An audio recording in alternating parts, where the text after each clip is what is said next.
Good afternoon. I'm Greg Schneider from the National Institute on Money and State Politics, followthemoney.org. And one thing that comes up often when we start talking about money and politics these days is that it's kind of a doom and gloom conversation. In fact, to some degree, it almost seems like we're at an apocalyptic event with money and politics, that the dark money is spreading out across our democracy and the small shoots of democracy are withering and dying as no sunlight can get through the money. It's easy to come up with examples of this.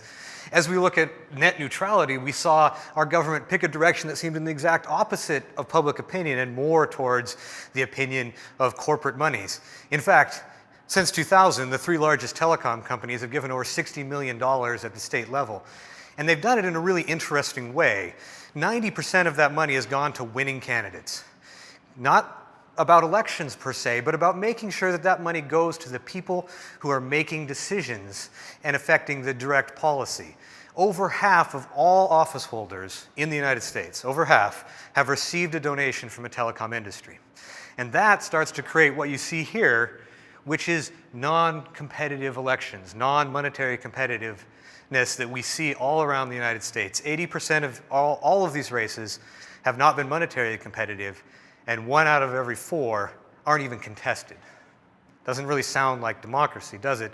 Especially when we get to guys like this guy. This is Jim Durkin. He's from Illinois. He's a legislator, and in 2006, he won the record for the most money raised in a state legislative campaign. He raised $19 million, state level, and he did it unopposed. So when voters of Illinois went to the ballot box in 2016 and they had to choice with Jim Durkin's name, there was no other choice. That was it. So that $19 million certainly wasn't spent in order to manipulate their choice. It was spent for other reasons, to get that door open, or in this case, to funnel a whole bunch of money to other candidates without immediately telling us where the source was coming from.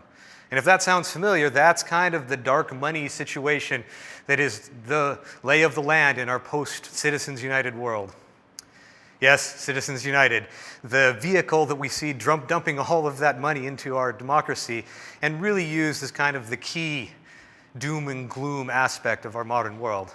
But I want to step back a little bit from that doom and gloom perspective of Citizens United and think that there was one other thing that happened during Citizens United that we don't pay a lot of attention to.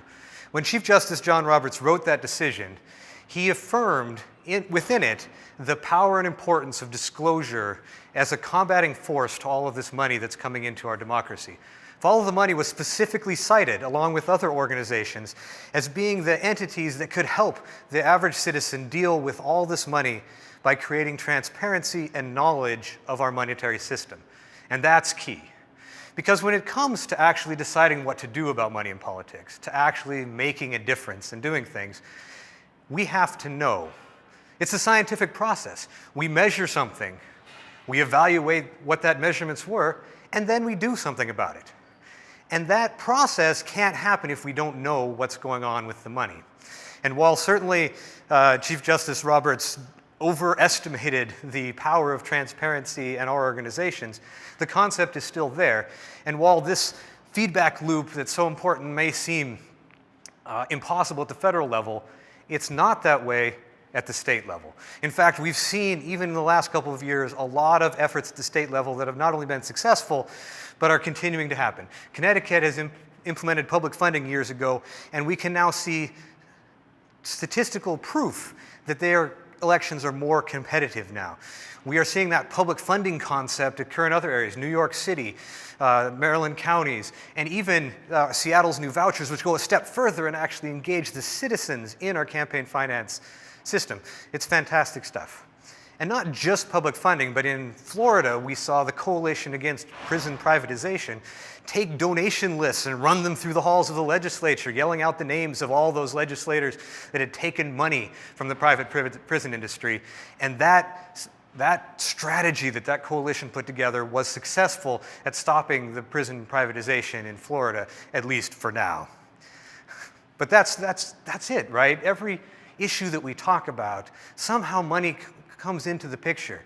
If you follow the tracks of money on your issue, you'll find that there's money involved in all of it. So as you follow your passion and you follow your issue, you should also be following the money.